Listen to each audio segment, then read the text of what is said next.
Welcome back to News Geelong as our attention turns to the ever-active world of sport and the one and only Tim Michell. Thanks, Graham. And kicking off sport this week, Geelong's under-16 Dowling Shield side is on track to reach the quarter-final stage of the competition after two huge wins on Monday and Tuesday down here at the Geelong Cricket Ground. On the opening day of competition, the Geelong side, coached by Geelong Cricket Club wicketkeeper Andrei Borovic, defeated the South East Seagulls by 2 runs in a tense encounter. After making only 133 with the bat, miserly spells from opening bowlers Dom McGlinchey and Tom Driver set the Geelong side on the way to victory. In their second game at the Geelong ground, rising star Merrick Buchanan led the way for the Geelong side, scoring an impressive 91 in an easy win over the Northwest Wizards. Geelong Mayor and Sport and Recreation Portfolio holder John Michell says the redevelopment of the surface of Skilled Stadium is going to plan, with the turf set to be laid by the end of this week. As Mitchell explained when he spoke to News Geelong's Callum Lowther, the surface upgrade is set to make Skilled Stadium one of the best facilities and the most envied in Victoria. The surface at Skilled Stadium is currently under redevelopment. Can you tell me about what stage they're at in the course of the redevelopment? Oh, look, the redevelopment's progressing. They've lowered the ground. They've got back to the clay base. They've put the drainage in. They've topped it with scoria. They've now topped it with sand, and they are laying the turf. The turf will be completed. The laying of the turf will be completed this week.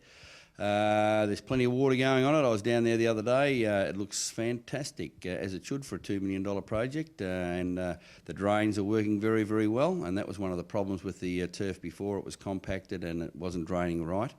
Now, you know, we will have a first-class surface that will cater for a number of sports, that play on Kardinia Park.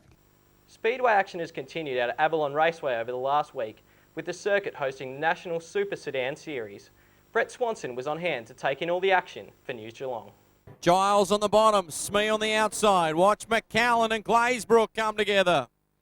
Oh, Adam Wallace, wild series of flips. And Keith Giles off turn number 4, takes the win.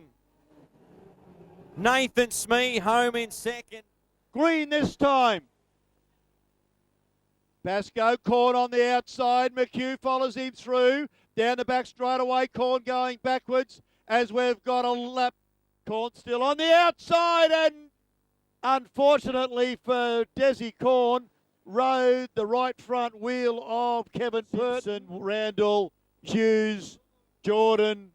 As we've got it coming together, that is Pine and Nicola. Pascoe out of turn 4, our race winner, Speedway fans. Matt Pascoe, Jamie McHugh in second, Dave Gartner third. For those looking for a taste of more racing action tonight, Avalon is hosting the President's Cup for sprint cars, kicking off at 7:30 p.m.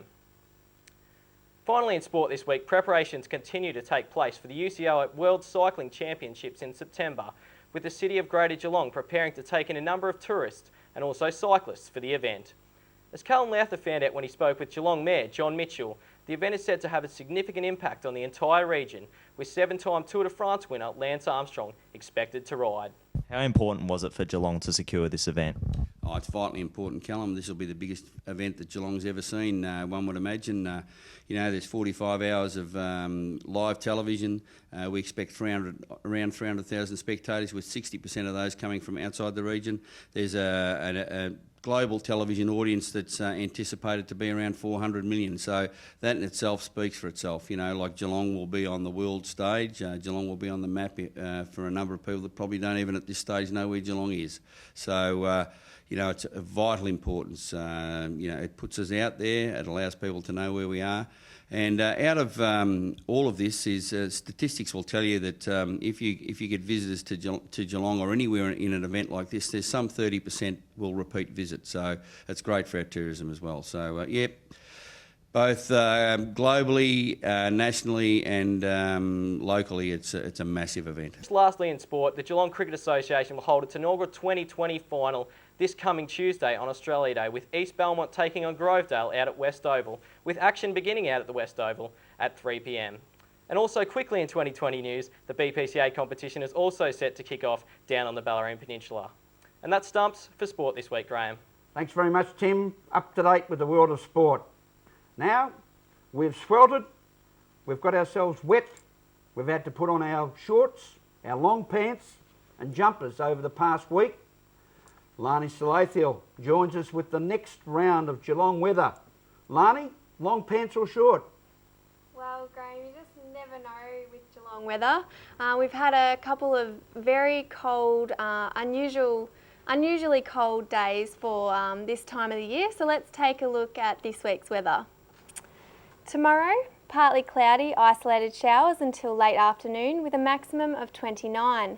Friday, cloudy, isolated light showers developing around dawn, clearing around midday, then isolated showers late in the evening with a maximum of 25. For the weekend, Saturday, partly cloudy, isolated showers again during the morning, maximum of 22. Sunday, morning cloud with a maximum of 23. Next week, Monday, mostly sunny, a maximum of 30. And warming up for Tuesday, mostly sunny with a maximum of 32. And today we had a partly cloudy day with a few showers around and a top of 26. So that's this week's weather, Graham. Thank you very much, Larni. Look forward to your weather update again next week on News Geelong. Thank you once again for being with us again on News Geelong on this Wednesday, the 20th of January 2010. Remember, take your time and smell the flowers. To take us out tonight on News Geelong, who can remember Teddy's lookout over Lowther Bay at Lawn? Have a look at this footage. My, how things have changed. A very good evening to all.